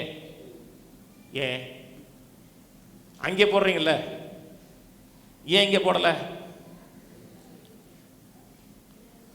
சர்ச்சு. ஆனா மெய்யான சர்ச்சு இது. தேவன் தங்கும் வாசஸ்தலம் இது. கணம் நினைச்சோம்னா கனவீனமான காரியங்களை வாழ்க்கையில் தள்ளிடுவோம். வாசிப்போம், ஒரு வசனம் வாசிப்போம், அதுக்கப்புறம் இன்னொரு காரியத்துக்கு நேரம் போவோம். 1 தெசலோனிக்கே 4:5 நல்லா கவனிங்க. உங்களில் அவனவன் தன் சரீர பாண்டத்தை சரீர பாண்டத்தை பரிசுத்தமாயும் கனமாயும் ஆண்டு கொள்ளும்படி. சரீரம் என்னது? சரீரம் பரிசுத்தமானது, அதே நேரத்தில் கனமானது. இந்த பாழா போன சரீரம், ஐயோ பாழா போன சரீரம் இல்லை, கனத்துக்குரிய சரீரம். கண்டதை பிச்சு உள்ள போடக்கூடாது, கெட்டு போயிருமே. வெளியே போறதுக்குள்ள உள்ள போடக்கூடாது, ரொம்ப கெட்டு போயிடும். சொல்றது புரியுது? சில மக்கள் சொல்றாங்க வீணா போயிடும், அதனால சாப்பிட்டேன். கொஞ்ச நேரத்துக்கு கழித்து அது வீணா தான் போகும் தெரியுமா, அரை மணி நேரம் கழிச்சு. சிலருக்கு லேட்டா புரிஞ்சிருக்கு. சரி, சரீரத்தை கெடுக்காதீங்க, எந்த ஒரு காரியத்தை கெடுக்காதீங்க. சில பெண்கள் இன்னைக்கு வாலிய பிள்ளைகள், நம்ம பிள்ளைங்க நல்ல பிள்ளைங்க, அப்படித்தான் விசுவாசிக்கிறேன். ப்ரீ மேரிட்டல் செக்ஸ் இருக்கு இன்னைக்கு எல்லா இடத்துலையும் நடக்குது. கல்யாணத்துக்கு முன்னாடி கற்பை இழக்கிறாங்க. இது என்னடி பெரிய விஷயம் இந்த நவீன காலத்தில்? நாங்கள்லாம் நல்லா தான் இருக்கோம், சந்தோஷமாக தான் இருக்கோம். அப்புறம் கல்யாணம் கட்டினதுக்கு அப்புறம் அவனுக்கு உண்மையாக இருந்துக்கலாம், அதுக்கு முன்னாடி சந்தோஷமா இருக்கலாம். நல்லா கவனிங்க. உங்களுடைய நிலைக்கு அந்த பிள்ளை வரவே முடியாது, ஏன்னா கற்பை இழந்துட்டான். புரியுதா? நீங்க அவன் நிலைக்கு எந்த நேரத்தில் போகலாம், அவ உங்கள் நிலைக்கு வர முடியாது. அதனால தான் அப்படிப்பட்ட தீமையை சொல்றாங்க. தான் கெட்டது மட்டுமல்லாமல் அடுத்தவனுக்கு கெடன் நினைப்பான். கர்த்தருடைய பிள்ளையா இருக்கீங்களா? கனத்துக்குரிய இடமா? தேவன் இதை கனப்படுத்துறாருன்னா, இதை கனப்படுத்துனீங்கன்னா திரும்பி கர்த்தர் சரீரத்தை கனப்படுத்துவார், தீர்க்காயுசோடு வாழ வைப்பார். கர்த்தர் கொடுக்க ரெஸ்பெக்டுங்க அது. தேவனுடைய காரியம் எல்லாமே பரிசுத்தமானது, சரீரம் பரிசுத்தமானது. கிரயத்துக்கு கொள்ளப்பட்டிருக்கிறீர்கள் இருக்கு, இதுக்கும் விலை கொடுத்திருக்கிறாருங்க. கனப்படுத்தி வாழுவோம். கனப்படுத்தி வாழ வாழ திரும்பி கர்த்தரை கனப்படுத்துவார். தேவனை கனப்படுத்தக்கூடிய இன்னொரு முக்கியமான காரியம் சொல்றேன். நீதிமொழி 3க்கு வாங்க. முதல் காரியம் தேவனை பார்க்கிற விதம், இரண்டாவது காரியம் செவி கொடுக்கிற காரியம், மூணாவது காரியம் அவரை பற்றியும் அவருடைய ஜனங்களை பற்றியும் பேசக்கூடிய வார்த்தைகள், வாயின் வார்த்தைகள் மூலமாக தேவனை கனப்படுத்துகிறோம். வார்த்தைகள் தேவனை கனப்படுத்தலாம், தேவனை கனவீனப்படுத்தலாம். நாலாவது காரியம் ஒரு காரியத்தை ட்ரீட் பண்ற விதம், அதை எப்படி ட்ரீட் பண்றோம், எப்படி நடத்துகிறோம் என்பது விதத்தில் கனத்தை காமிக்கிறோம். நீதிபதிகள் 3. கர்த்தருடைய பிள்ளைங்க நீங்கள் இன்னொன்று சொல்கிறேன், சினிமா பாட்டுக்கு டான்ஸ் ஆடக்கூடாது. வேலை பார்க்குற இடத்துலையோ காலேஜ்லேயோ கல்ச்சரல் ப்ரோக்ராம் இருக்குது, சினிமா பாட்டுக்கு டான்ஸ் ஆட சொல்கிறாங்கன்னா கூடாது. நீதிமொழிகள் 3:9 உன் பொருளாலும் எல்லா விளைவின் முதற் பொருளாலும் கர்த்தரை கனம் பண்ணு. உன் பொருளாலும் எல்லா விளைவின் முதற் பொருளாலும் கர்த்தரை கனம் பண்ணு. உன் வெல்த்தை கொண்டு கனம் பண்ணுனர். கர்த்தரை கனப்படுத்தும் எல்லாம் கவனிங்க, முக்கியமான காரியம். இதில் தான் இன்னைக்கு பெரும்பாலான பிரச்சனை வருது. நேற்று ஷார்ட்ஸ் போடும் பார்த்தீங்களா, 1 நிமிஷம். நேற்று சாயங்காலம் சொன்னேன், இதெல்லாம் இப்படி இதே மாதிரிலாம் போட வேணாம் பண்ணினேன். அவங்க தான் எடுப்பாங்க, இங்கே பேசுகிற மட்டும் தான் என் வேலை. இந்த மெட்டீரியலை பற்றிலாம் 1 நிமிஷத்தில் போடாத நின்று 2 பேர் கேவலமாக திட்டிருந்தாங்க. அதில் அவங்களுக்கு அதை பற்றி என்னமே தெரியாது. தசமபாவத்தை குறித்து எங்கடா பைபிளை சொல்லியிருக்கு, திருட்டு பையனே அப்படின்னு எழுதி நான் விட்டேன். என்ன இந்த ஒரு காரியத்தில் தான் மக்கள் அது புரியாததுனால இடரல் அடைகிறார்கள். நான் யாருக்குமே விளக்கம் கொடுக்க மாட்டேன், எந்த கமெண்ட்ஸ் போட்டாலும் விளக்கம் கொடுக்க மாட்டேன், பிடிக்கலாம் எழுத்து விட்டுருவேன், அவ்வளோதான். உன் பொருளாலும் எல்லா விளைவின் முதற் பொருளாலும் கர்த்தரை கனப்படுத்து. வார்த்தையாலும் கனப்படுத்துகிறோம், நம்ம நடக்கையினால கனப்படுத்துகிறோம். இங்கே தேவனை துதிக்கிறோம், சோத்தரிக்கிறோம். வாயின் வார்த்தைகளால் தேவனை மகிமைப்படுத்துகிறோம், அதனால தேவனை கனப்படுத்துகிறோம். நிச்சயமாக வாயின் வார்த்தையின் மூலமாக, துதியின் மூலமாக, ஸ்தோத்திரத்தின் மூலமாக தேவனை கனப்படுத்துகிறோம். தேவனை கனப்படுத்தக்கூடிய மிக மிக முக்கியமான ஒரு காரியம் நம்முடைய மெட்டீரியல். ஒரு பொருளாலும் எல்லா விளைவின் முதற் பொருளாலும் கர்த்தரை கனம் பண்ணு. நீ கர்த்தரை கனம் பண்ணுகிறீர்கள் எங்க எப்படி தெரியும் என்றால், உங்களுடைய வாழ்க்கையின் பெரும்பாலான பணம் எங்கே எதுக்குள்ள போதோ அதுக்குத்தான் நீங்க முக்கியத்துவம் கொடுக்குறீங்கன்னு அர்த்தம். இன்னைக்கு சும்மா கணக்கெடுங்க, கணக்கெடுத்துட்டு எவ்வளவு பணம் எதுக்கு போகுது, எதுக்கு நீங்க உங்க பணம் போதோ அதை உங்க வாழ்க்கையில பிரதானமா வச்சிருக்கீங்கன்னு அர்த்தம். இது மறக்க முடியாத, மாற்ற முடியாத சத்தியம். இது தேவனோட ராஜ்யம் தான் பெருசு, தேவன் தான் பெருசுன்னா உங்களோட பணம் தேவனோட ராஜ்யத்தில் இருக்கும். சபை பெருசு, சபையின் காரியங்கள் பெருசுன்னா அதுல உங்க பணம் இருக்கும். எனக்கு வயிறு தான் பெருசுன்னா அதுல உங்க பணம் இருக்கும். வாரத்துக்கு 4 நாள் மட்டன் எடுக்கலாம், 1 கிலோ எடுத்தோம்னா 4 நாளைக்கு எடுத்தோம்னா 4400 ரூபா, கிலோ 1100 ரூபாய்க்கு போயிடுச்சு. அப்படித்தான் நினைக்கிறேன். 4400 ரூபா. அப்புறம் 1/2 கிலோ சிக்கன்னா மாசத்துக்கு, வாரத்துக்கு 5000 ரூபா, மாசத்துக்கு 20000 ரூபா. 20000 ரூபா மாசத்துக்கு போகுதுன்னா வயிறு சாமி ஒன்று பைபிள் சொல்லுது இல்லையா, அவர்கள் தெய்வம் வயிறுன்னு இருக்கு பார்த்தீங்களா. அதிகமான பணம் காருக்கு போகுதுன்னா கார் உங்களுக்கு முக்கியமா இருக்குன்னு அர்த்தம். ட்ரெஸ்ஸுக்கு அதிகமான பணம் போகுதுன்னா ட்ரெஸ் முக்கியமா இருக்குன்னு அர்த்தம். தேவனுடைய காரியத்திலையும் தேவனுடைய ராஜ்யத்திலும் பணம் போகவில்லை என்றால் தேவனுடைய ராஜ்யம் உங்கள் வாழ்க்கையில அற்பமா இருக்குதுன்னு அர்த்தம். நான் யாரையும் கண்டம் பண்றதுக்காக சொல்லலை, சத்தியத்தை மட்டும் சொல்றேன். கிறிஸ்துவின் சுவிசேஷத்தை குறித்து வெட்கப்படேன்னு சொல்றா ஆண்ட சொன்னா, என்னை குறித்து வார்த்தைகளை குறித்து வெட்கப்படாதேன்னு சொன்னாரு. நான் வெட்கப்படலை, இந்த சத்தியத்தை பேச இருக்கு, நான் வெட்கப்படலை. உன் பொருளாலும் எல்லா விளைவின் முதற் பொருளாலும் கர்த்தரை கனம் பண்ணு. அதை சொல்றதுக்கு நான் வெட்கப்படலை. கர்த்தரின் களஞ்சியங்கள் எல்லாம் பூர்ணமாய் நிரப்புவார், அதை குறித்து சொல்றதுக்கு வெட்கப்படலை. வார்த்தை நம்மை ஐஸ்வர்யனாக்குவதற்கு அவர் தரித்திரியமானார் சொல்லப்பட்டிருக்கிறது, அதை குறித்து பேசுறதுக்கு வெட்கப்படலை. சொன்னது புரியுதுங்களா? தேவனுடைய காரியங்களை குறித்து பேச வெட்கப்படலை. ஏன் சொன்னார், முதலாவது தேவனுடைய ராஜ்யத்தையும் நீதியும் தேடுங்கள், அப்பொழுது இவையெல்லாம் உங்களுக்கு. தேவனை முதல்ல தேடுறீங்களா? தேடுறீங்கன்னா உங்கள் பணம் முதல்ல தேவன்கிட்ட போகணும். முதல்ல தேவன்கிட்ட போகலன்னா, நல்லா கவனிங்க, யாரையும் கண்டம் பண்ற காசு சொல்ல, சரி பண்ற காசு சொல்றேன். யாரும் காசு கொடுக்கலாம் நான் என்னைக்குமே கேட்க மாட்டேன். எனக்கு ஒன்று ஒரு தகுதி வச்சிருக்கேன். நான் பிரசங்கம் பண்றது, கர்த்தருடைய வார்த்தை பிரசங்கம் பண்றது என் வேலை. உங்க பணத்துக்கு நான் அதிகாரி கிடையாது, அவர் தான் அதிகாரி. முதலாவது தேவனுடைய ராஜ்யத்தின் நீதியின் தேடும். தேவனுடைய காரியங்களுக்கு உங்கள் பணம் போகலன்னா தேவனை ஹானர் பண்ணலன்னு அர்த்தம். பணம்னா விளையாட்டு விஷயம் கிடையாதுங்க. பணம் சும்மா வருது? பணம் சும்மா வருதா? பணம் சம்பாதிக்கிற காலம் 5 மணிக்கு எந்திரிக்கணும், உயிரை கொடுத்து வேலை செய்யணும், பல மக்கள்கிட்ட திட்டு வாங்கணும், பல உறவுகளை பார்க்கணும், நம்முடைய வாழ்க்கையே ஸ்பெண்ட் பண்றோம் பணம் சம்பாதிக்கிறதுக்கு. எதுக்கு படிக்கிறோம்? விழுந்து விழுந்து ஏன் படிக்கிறோம்? நல்ல வேலைக்கு போனோம். நல்ல வேலைக்கு எதுக்கு போனோம்? பணம் சம்பாதிக்க போனோம். வாழ்க்கையே பணத்துக்காக தான் செலவழிக்கிறோம். அந்த பணத்தை தேவனுக்கு கொடுக்கும்போது உங்க வாழ்க்கையை கொடுக்குறீங்கன்னு அர்த்தங்க. அதுவரை வாழ்க்கையை கொடுக்கலன்னு அர்த்தம். என்னோட உறவு இருக்கிறது, என்னோட திறமை இருக்கு, என் வாழ்க்கை இருக்கு, உயிர் இருக்குதுல, அது கொடுக்கும் பொழுது என் வாழ்க்கையே நான் தேவனுக்கு சரண்டர் பண்றேன்னு அர்த்தம். கணப்படுத்துகிறத பாக்கெட் கட்டாயம் இன்வால்வ் ஆகுங்க. வார்த்தையினால் கணப்படுத்துகிறோம். உன் பொருளாலும் எல்லா ஃபர்ஸ்ட் ஃப்ரூட்டா கத்தரை கணப்படுத்தினார். நல்லா கவனிங்க. நான் தேவனோட ராஜ்யத்தை அற்பமாக நினைக்கிறவங்கள்ட்ட பேச மாட்டேன். சில ட்ரூத்தை சில இடத்துல பேச மாட்டேன். இது என்னுடைய சபை, இங்கே என் ஜனங்கள். நீங்க அற்பமாக நினைக்க மாட்டேங்கன்னு நினைக்கிறேன்.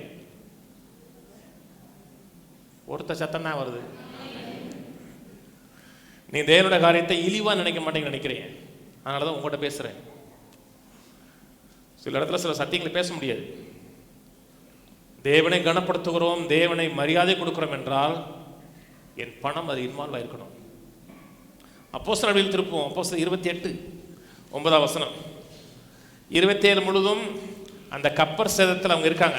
கப்பல் சேதம் முடிஞ்ச உடனே ஒரு தீவில் போய் அவங்க தங்குறாங்க. அந்த தீவில் ஒரு இறங்குற உடனே அப்போஸ்தலனாகிய பவுலை எல்லாரும் கொலை பாதகங்கிறாங்க. பொல்லாதவனா இருப்பான் இருக்க. அங்கேருந்து தப்பிச்சு வந்து இங்கே வந்துட்டான்னா கட்டை எடுக்கிறா, கட்டையில் விஷப்பாம்பு குச்சி எப்படி தொங்கிருச்சு, அப்படியே தொங்கிட்டே வருது. இவன் நிச்சயமாகவே கொலை பாதகனாக தான் இருக்கணுங்கிறாங்க. அதுக்கப்புறம் அந்த ஊரில் ஒரு மீட்டிங் நடத்துகிறாரு, மக்கள் சுகமாகறாங்க, ரட்சிக்கப்படுகிறாங்க. அதுக்கப்புறம் தெய்வமாக மாற்றிட்டாங்க. மனுஷன் எப்பவுமே அப்படித்தான். இன்னைக்கு கெட்டவேம்மா, நாளைக்கு தெய்வம்மா, இன்னைக்கு தெய்வம்மா, நாளைக்கு பிசாசுமா. ஆனால் மனிதன் சொல்றதை பெருசாக எடுக்காதீங்க. ஏசிட்டு வந்து சொன்னாங்க, உங்க ராஜாவாக்கு நினைச்சாங்க. வேதம் சொல்லுகிறது மனிதனை குறித்த ஒரு அறிந்திருந்தபடியினாலே மனிதனுக்கு இறங்கலன்னு இருக்கு. மனிதன் கொடுக்குற கணம்லாம் முக்கியமே கிடையாது. மனிதன் கொடுக்குற கனவீனமும் முக்கியம் கிடையாது. கர்த்தர் கொடுக்குற கணம் மட்டும்தான் முக்கியம். இது நடந்த பின்பு தீவில் இருந்த மற்ற வியாதிக்காரரும் வந்து குணமாக்கப்பட்டார்கள். அவர்கள் எங்களுக்கு அநேக மரியாதை செய்து, அநேக கணம் செய்து, நாங்கள் கப்பல் ஏறி போகிற பொழுது எங்களுக்கு தேவையானவைகளை ஏற்றினார்கள். கப்பல் ஏறி போறோம், கப்பல் ஏறி போகிற பொழுது எங்களுக்கு தேவையானவைகளை ஏற்றினார்கள். எதன் அடிப்படையில் ஏற்றினார்கள்? மரியாதை, கணம். அப்போஸ்தலனாகிய பவுல் மேல தேவன் ஒரு அபிஷேகம் வச்சிருக்கிறார், ஒரு கணம் வைத்திருக்கிறார், அழைப்பு கொடுத்திருக்கிறார். அந்த அழைப்பின் அடிப்படையில் அப்போஸ்தலனாகிய பவுல் யாரையும் சுகமாக்கல. அவர் மனுஷன். அந்த மனிதன் மேல தேவனோட அழைப்பு, தேவனோட அபிஷேகம் மக்களை சுகமாக்குது. சுகமாக்குனதுக்கு அப்புறம் அந்த மனிதனை கனப்படுத்துவதற்காக நாங்கள் கப்பல் ஏறி போகிற பொழுது எங்களுக்கு தேவையெல்லாம் கொடுத்தாங்கன்னு சொல்லல, ஏற்றினார்கள். கொடுத்தாங்கன்னா 2 கிலோ அரிசி, அவ்வளவுதான் கையில் வாங்க முடியும். 2 கிலோ அரிசி கொடுத்து அனுப்பல, கப்பல் லோட் பண்றான். ஏன் லோட் பண்றான்? கனப்படுத்துறான். ஆண்டவருக்கு நீங்க காசு கொடுக்க முடியாது. கொடுக்க முடியுமா? ஆண்டவருக்கு ட்ரெஸ் வாங்கி கொடுக்க முடியுமா? ஆண்டவர் மனிதனிடத்தில் எந்த உதவியும் பெறுவதில்லை பைபிள் சொல்லுது. ஆண்டவருக்கு நீங்க ஏதாவது உதவி செய்ய முடியுமா? பணம் கொடுக்க முடியுமா? காசு கொடுக்க முடியுமா? கொடுக்க முடியாது. அப்ப ஏன் பாஸ்டர் இத்தனை நாள் கர்த்தருக்காக கொடுப்பேன்னு சொன்னீங்க? ஒரு வசனம் வாசிங்க.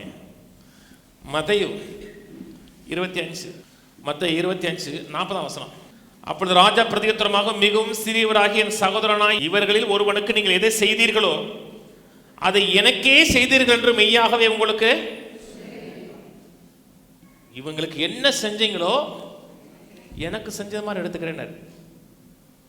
தேவனுடைய ஜனங்கள், தேவனுடைய காரியங்களுக்கு நீங்க எதை செய்கிறீர்களோ கர்த்தர் வந்து என்னோட பர்சனலா எனக்கு செஞ்ச மாதிரி எடுத்துக்கிறேன்.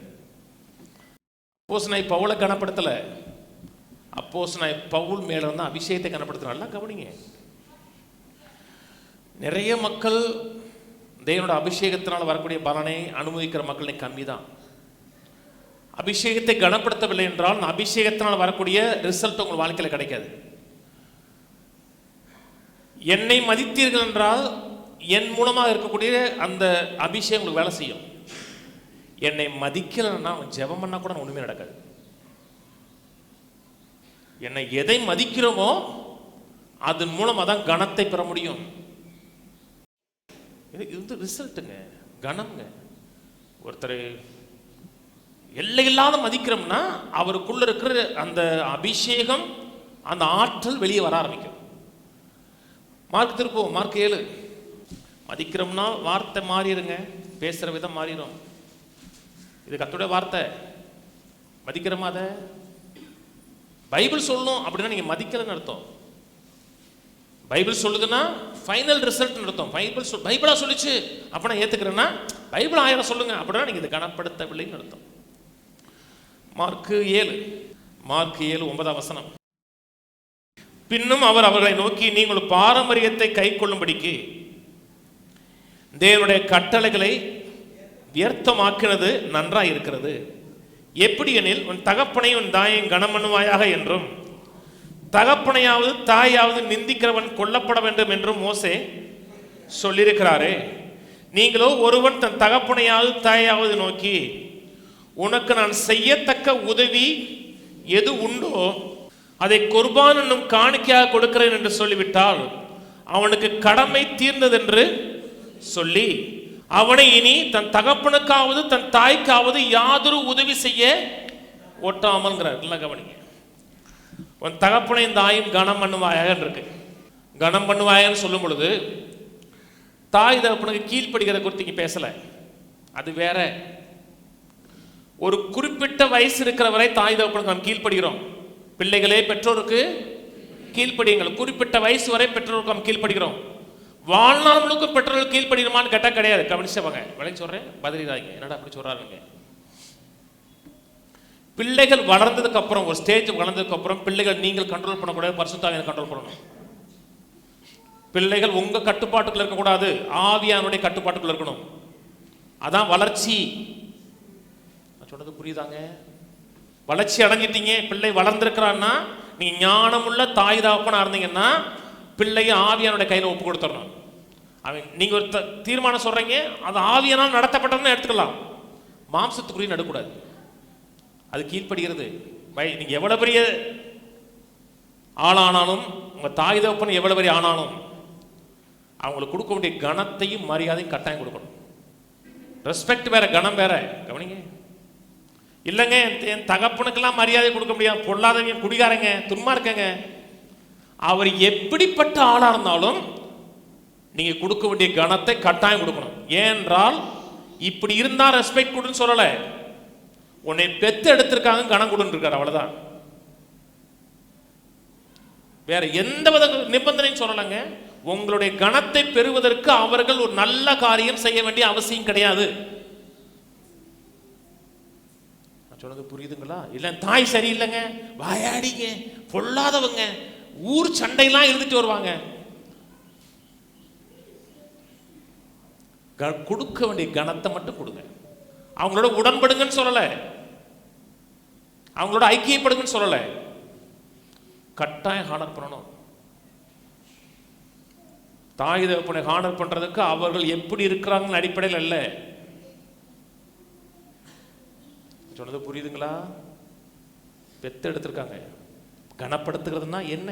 கீழே நீங்கள் போதித்த உங்கள் பாரம்பரியத்தினால் தேவனோட வசனத்தை அவமாக்குறீங்க, இது போலவே நீங்கள் மற்றும் அநேக காரியங்களையும் செய்கிறீர்கள் என்று சொன்னார். அந்த வசனம் சொல்றாரு, 12ஆம் வசனம். அவனை இனி தன் தகப்பனுக்காவது தாய்க்காவது, அம்மா கனப்படுத்துறீங்கன்னா, அப்பாவை கனப்படுத்துறீங்கன்னா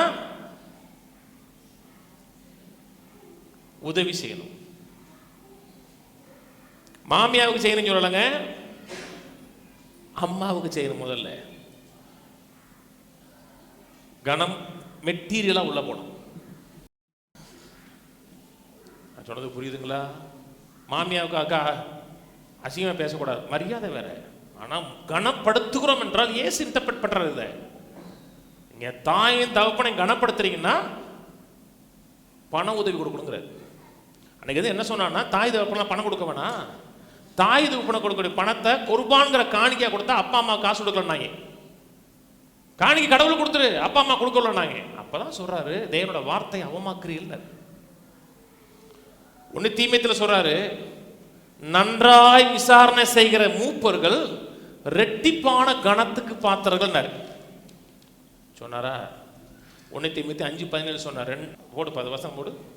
நன்றாய் விசாரணை செய்கிற மூப்பர்கள்னா அந்த காலத்தில் அவங்க தான் டீச் பண்ணாங்க, அவங்க தான் ப்ரீச் பண்ணாங்க. நன்றாய் விசாரணை செய்கிற மூப்பர்களை விசேஷமாக திருவசனத்திலும் உபதேசத்திலும் பிரயாசப்படுவர்களை ரெட்டிப்பான கணத்துக்கு பாத்திரமாக என்ன வேண்டும்.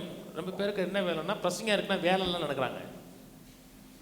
அவருக்கு என்னங்க, ஞாயிற்றுக்கிழமை வர்றாரு, செவ்வாய்க்கிழமை வர்றாரு, செஞ்சு பாருங்க, செஞ்சு தான் பாருங்களேன். ஒரு வாரம் உங்கள் வேலையை நான் செய்கிறேன், உங்கள் வேலையை எனக்கு கற்றுக் கொடுத்துருங்க, நான் உங்கள் வேலையை செய்கிறேன், ஏன் வேலையை நீங்கள் ஒரு வாரம் செய்யுங்க.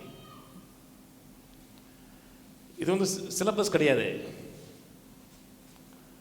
எப்படி ஒரு தாய், நல்லா கவனிங்க, நீங்கள் ரட்சிக்கப்படும் பொழுது உங்களை கன்சீவ் பண்ணி பெற்று எடுத்துருக்கோம். பைபிள் சொல்லுது, கிறிஸ்து உங்களில் உதிக்கும் அளவும் திரும்பின பிரசவ வேதனைப்படுகிறேங்கிறார் அப்போஸ்தலனாகிய பவுல். பைபிள் சொல்லுதா? ஒரு பிரசங்கம் உங்களுக்கு டெலிவரி பண்ணும் பொழுது அப்படியே வந்து உளறல வந்து அதனை இருதயத்தில் கன்சீவ் பண்ணி தான் உங்களுக்கு கொடுக்குறேன். எதை ரிசீவ் பண்ணுகிறோமோ அவர்கள் ரெட்டிப்பான கணத்துக்கு பாத்திரங்கள் இருக்கு. ரொம்ப பேர் என்ன சொல்றாங்கன்னா, நீங்க என்ன வேலை பார்க்குறீங்கிறாங்க. நான் இதில் வேலை செய்கிறேன், இதில் வேலை செய்கிற ரெட்டிப்பான கணத்துக்கு பாத்திரங்கள் இருக்கு. அப்படின்னா என்ன அர்த்தம்னா, உங்கள் ஸ்கூல் வாத்தியாருக்கு நீங்கள் ஒரு குண்டாய் வாங்கி தரீங்கன்னு நினச்சிங்கன்னா எனக்கு ஒரு BMW கார் வாங்கி கொடுக்கணும்னு அர்த்தம்.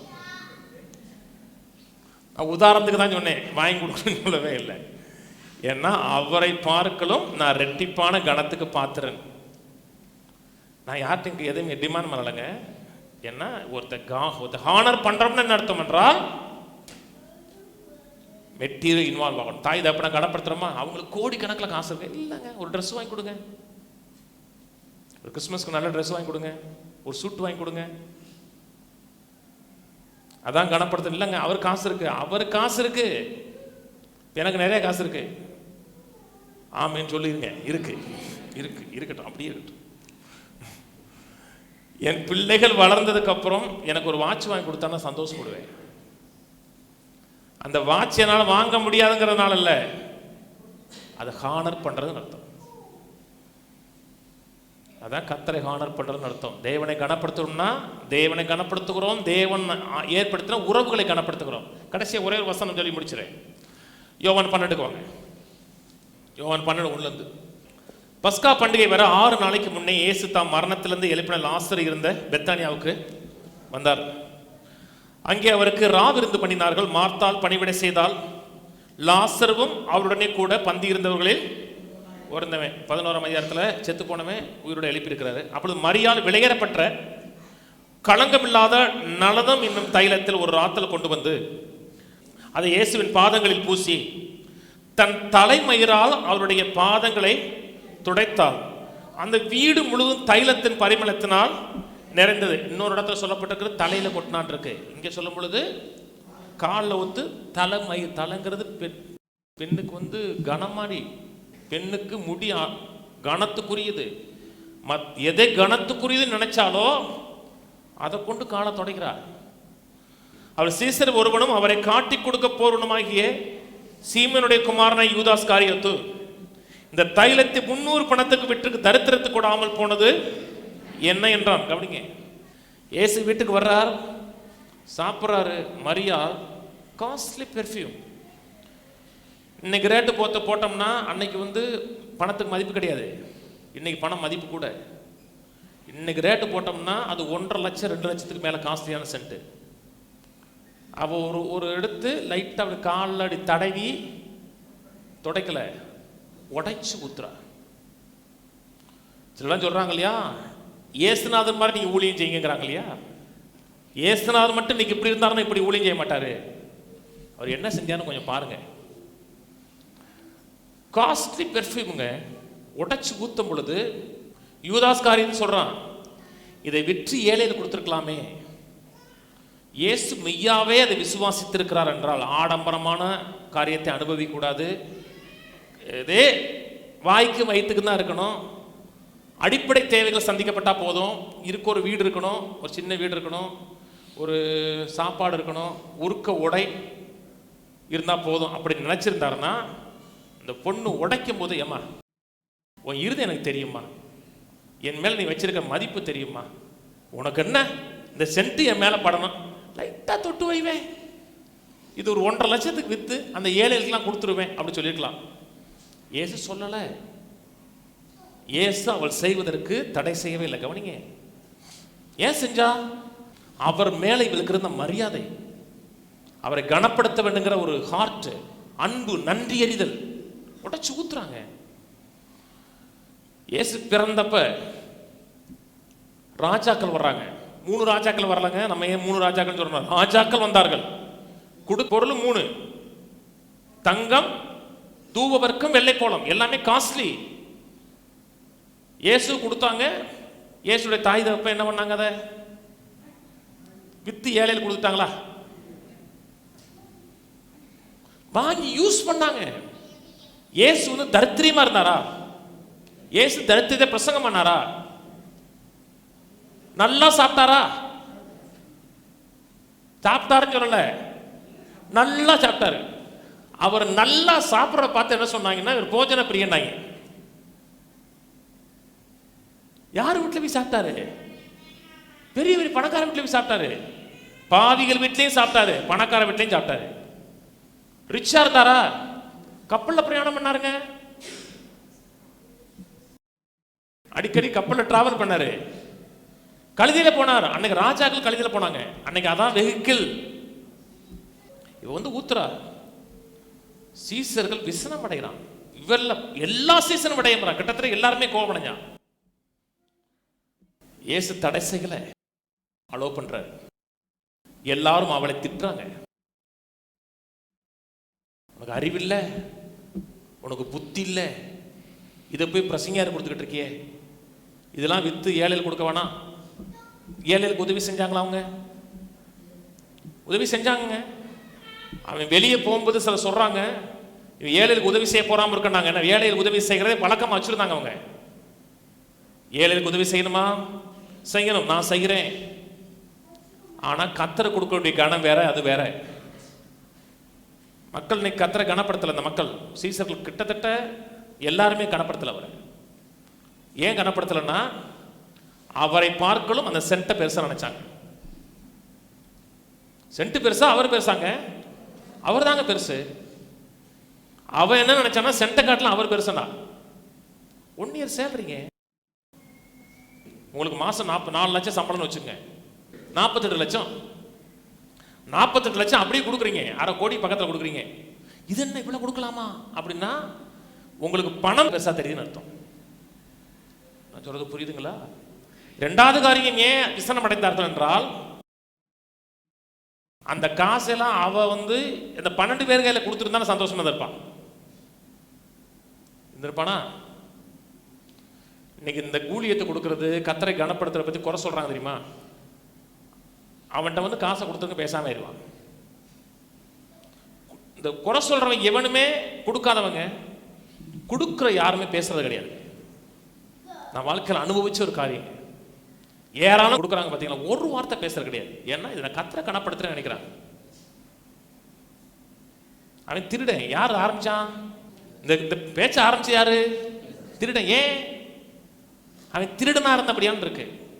ஏசு ஏழையா இருந்தாரா? ஏசு ஏழையா? ஏசு பணக்காரங்க. சில பெண்கள், பணக்காரட்டு பெண்கள் கூட தெரிஞ்சு ஆஸ்திகளால் சப்போர்ட் பண்ணிட்டே இருந்தான். ஏசு பணம் நிறைய இருந்தபடினால அவன் பணப்பையை தூக்கிட்டு போனான்னு இருக்கு. இப்போ பணப்பையில் ஒரு 1.5 கோடி இருக்கு. அதுல இருந்து 1 லட்சத்தை எடுத்தா தெரியாது. தெரியுமா? தெரியாது. ஏன்னா 1.5 கோடியில் 1 லட்சங்கிறது ஒண்ணுமே கிடையாது. கடல் தண்ணியில் டம்ளர் தூக்குனது மாதிரி ஒண்ணுமே தெரியாது. இருக்கிறதே 100 ரூபா தான் இருக்கு. 10 ரூபா எடுத்துட்டோம்னா தெரிஞ்சிடும். என்னப்பா 90 ரூபா தான் இருக்கு, 100 ரூபாய் கணக்கு போட்டிருந்தேன் தெரிஞ்சிடும். எடுக்கிறது தெரியாத அளவுக்கு இருந்துச்சுங்க அவர்கிட்ட. ஏன் சொல்றேன்னா, நீ கர்த்தரை கனப்படுத்தன்னு வரும் பொழுது மக்கள் இடர்ல அடைகிறார்கள். மற்ற எதுலையுமே இடர்ல அடைய மாட்டாங்க. கர்த்தரை ஆராதிங்க, சூப்பர் ஆராதிக்கிறேன், ஆண்டவரே நல்லவர் வல்லவர் அதிசயர் அப்படிப்பட்டவர் இப்படிப்பட்டவர். கர்த்தரை கனப்படுத்துங்க, என்னடா இன்னைக்கு வந்து இதை போய் பேசிட்டு இருக்காரு. உங்க பாக்கெட்டில் இன்வால்வ் ஆகுது. உன் பொருளாலும் எல்லா விளைவின் முதற்பொருளாலும் கர்த்தரை கனம் பண்ணு. கனம் முக்கியமானதுங்க. யாரை கனப்படுத்துற மெட்டீரியல் கட்டா இன்வால்வ் ஆகணும். இவர் ஆண்டவர் நினைச்சு கனப்படுத்தினாளா? தேவ மனுஷன் நினைச்சு கனப்படுத்தினா. எது உங்களுக்கு விலையேறப்பட்டதா தெரியுதோ அதை கொண்டு கனப்படுத்தணும். ஒரே சம்பவம் சொல்லி முடிச்சுறேன். வீட்டிலே படிங்க, சம்பவத்தை படிங்க. ஒரு நாள் தாவீதுக்கு எருசலேமுக்கு தண்ணியை குடிக்கணும்னு ஆசை. எருசலேமுக்கு கிணத்துல தண்ணியை குடிக்கணும்னு ஆசை. அதை பேசணும்னு ஒரு பேச்சை கேட்டுட்டு 3 பராக்கிரமசாலிகள் உள்ள போறாங்க. அது எதிரியுடைய டெரிட்டரியில் இருக்கு. போய் தன் உயிரை பணைய வச்சு தண்ணி கொண்டு வந்துறான். அந்த ஒரு ஜக்கு தண்ணிக்கு அவன் கொடுத்த கிரைங்கிறது கிட்டத்தட்ட உயிரை கொடுத்து தண்ணியை கொண்டு வந்துறான். தண்ணியை கொண்டு வந்து தாவீட்ட கொடுக்குறான். தாவீது அதை குடிக்கல, கீழே ஊத்துறான். ஏன் ஊத்துறான்னா, இது உங்களோட ரத்தங்கிறான். இவன் எது கொடுத்தான்? ராஜா அபிஷேகம் பண்ணப்பட்டவர் அவர் கொடுக்குறான். அதனால உயிரை பணைய வச்சு கொடுக்குறான், கனப்படுத்துறக்கா கொடுக்குறான். ராஜா என்ன நினைக்கிறான்னா, இது இவ்வளவு விலையேறப்பட்டது, 3 பேரோட உயிருக்கு சமானம், இதை நான் குடிக்கலாமான்னு சொல்லி கர்த்தரை கொடுத்துறாங்க. நம்ம கர்த்தரை ஹானர் பண்றோம்னா அது விலையேறப்பட்டதா இருக்கணும், அற்பமா இருக்கக்கூடாது. தாவீதை கர்த்தர் கனப்படுத்தினாரா?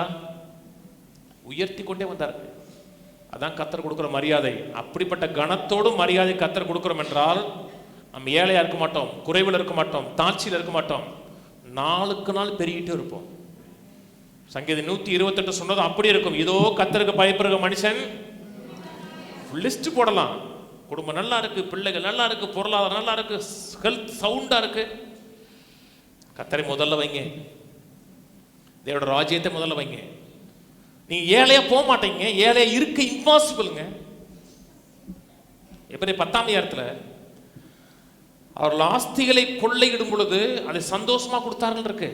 கொள்ளையிடும் போதுனா எப்படின்னா, நீங்க பெரிய பணக்காரன், இயேசு விசுவாசிக்கிறீங்க, சொத்தை எடுத்துருவாங்க. நீ சர்ச்சுக்கா போற, இயேசுவை கும்பிடுறியா, சொத்தை ஃபுல்லா எடுத்துருவாங்க. சந்தோஷமா கொடுத்தாங்க. சொத்து முக்கியம் இல்லை, கர்த்தர் முக்கியம். படிக்கல, எபிரேயர் 10ஆம் அதிகாரம் படிச்சு பாருங்க. சந்தோஷமா கொள்ளையிட பங்கிட்டார்கள். ஏன்னா இந்த சொத்தை காட்டிலும் தேவன் தான் சொத்துன்னு நினைச்சாங்க. அப்படி நினைங்க, கிறிஸ்டில் இடம்படுவோம், சரித்திரத்தில் நம்ம இடம்படுவோம். அதான் வாழ்க்கை. விலையேறப்பட்டதெல்லாம் கனப்படுத்துங்க. மனைவி விலையேறப்பட்டவள், பைபிள் சொல்லுது. யாவதான பொம்பளை தானே? இல்ல, பைபிள் சொல்லுது மனைவியை கனமா நடத்துங்கன்னு இருக்கு. இருக்கா? கணவனும் கனமானவர். ஆமாங்க, என் வீட்டுக்கார் 120 கிலோ.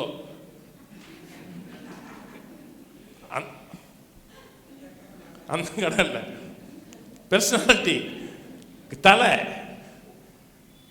இயேசு நாமம் விலையேறப்பட்டது, ரத்தம் விலையேறப்பட்டது, ஆத்துமாக்கள் விலையேறப்பட்டது. எந்த மனிதனையும் அற்பமா பார்க்காதீங்க, ஏன்னா விலையேறப்பட்டவன். அவனுக்காக கொடுக்கப்பட்ட ரத்தம் விலையேறப்பட்டது. அதை கனப்படுத்துங்க, திரும்பி கனப்படுத்தப்படுவீர்கள். எழுந்து நிற்போம், ஜெபிப்போம். பிதாவே, துதிக்கிறோம், சோதரிக்கிறோம், நன்றி செலுத்துகிறோம். நீர் எங்களுக்கு செய்திருக்க எல்லா நன்மைகளுக்காக, கிருபைகளுக்காக நன்றி, தயவுகளுக்காக நன்றி. இவ்வளவு பெரிதான மீட்புக்காக நன்றி. எங்களை மீட்பதற்காக சொந்த குமாரனையே கொடுத்து எங்களை மீட்டெடுத்திருக்கிறதுக்காக நன்றி. இரத்தத்தினால் கழுவி சுத்திகரித்து குடும்பத்தின் மக்களாக மாற்றிருக்கிறதுக்காக நன்றி. கேட்ட மக்களை ஆசீர்வதிக்கிறோம். கிருபை உண்டாகட்டும். நீர் கனப்படுத்துகிற காரியங்கள்லாம் நாங்கள் கனப்படுத்த உதவி செய்யுங்க. வித்தியாசப்படுத்தி பார்க்க உதவி செய்யுங்க. கனவீனமான காரியங்களை புறந்தள்ளி கனமான காரியங்களை கனப்படுத்த உதவி செய்யுங்க. என்னை கனப்படுத்துகிறவனை கனப்படுத்துவேன்னு சொன்னீங்களே, திரும்பி எங்களை கனப்படுத்துகிறதுக்காக மகிமையினாலும் காருண்யத்தினாலும் முடிசூட்டுகிறக்கா நன்றி. கேட்ட ஒவ்வொருடைய வாழ்க்கையிலையும் நிறைவான கரம் இருக்கட்டும், மகிமை இருக்கட்டும், மாட்சிமை விளங்கட்டும். வாழ்க்கையின் எல்லா பகுதியிலையும் ஆளுகை இருக்கட்டும். குறைவில்லாத தேவன் நிறைவான பலனினால் நிரப்புவீராக. தேவனுடைய ராஜ்யத்தை முதலாவது தேடுங்கள் சொல்ல இருக்கிறதே. முதலாவது தேடக்கூடிய மக்களாய், தேவனால் கனப்படுத்தப்படுகிற மக்களாய் மாற்றுவதற்கான நன்றி. சகல கனமும் சகல மகிமை எங்கள் வாழ்க்கையில் உமக்கு உண்டாகட்டும். இயேசு நாமத்தில் பிதாவே, ஆமென். கர்த்தராகிய இயேசு கிறிஸ்துவின் கிருபையும் பிதாவாகிய தேவனுடைய அன்பும் பரிசுத்தாவின் ஐக்கியமும் இன்றைக்கும் என்றைக்கும் கிறிஸ்துவின் வருகை மட்டும் இருப்பதாக. ஆமென். கர்த்தருடைய ஆசீர்வாதத்தை எல்லா தீமைக்கு விலக்கி காக்க கடவர். கர்த்தர் தம்முடைய தயவுள்ள முகத்தை உங்களை பிரகாசிக்க பண்ணி உங்களுக்கு கிருபையாயிருக்க கடவர். கர்த்தர் தம்முடைய முகத்தை பிரசன்னமாக்கி சமாதான கட்டளையிட கடவர். கர்த்தருடைய ஆசீர்வாதத்தை ஜீவனோடு சுகத்தோடு ஒரு நோயும் பலவீனமும் அணுகாமல் 120 ஆண்டுகளுக்கு மேலாக நிறைவாக வாழ வைப்பாராக. ஆமென், ஆமென், ஆமென்.